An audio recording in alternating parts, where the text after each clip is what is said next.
Abdeslam Bouchouareb, Emmanuel Ndaïro, Jean-Claude Enda Amechi, Denis Christelle Sassou Nguesso, Désiré Kabila Kyungu ou encore Mamadi Touré, pour ne citer que, tous ces noms figurent dans le scandale du Panama Papers.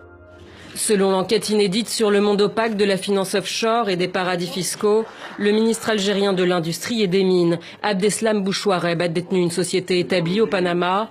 L'ex-conseiller à la sécurité du président rwandais Paul Kagame et ex-patron des services de renseignement, le général Emmanuel Ndaïro, figure aussi dans les fichiers de la Mossack Fonseca.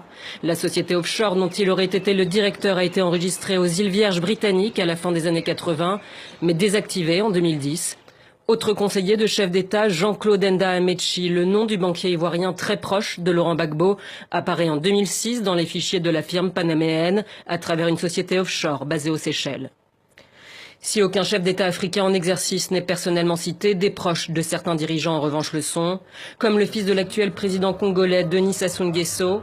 Le nom de l'homme d'affaires et homme politique apparaît dès les années 90. Surnommé Kiki le pétrolier à Brazzaville, il aurait créé une société domiciliée aux îles Vierges. Du côté de l'autre Congo, c'est la sœur jumelle du chef d'État qui est citée. Jainette Désiré Kabila Kyungu apparaît comme une cliente de Mossack Fonseca.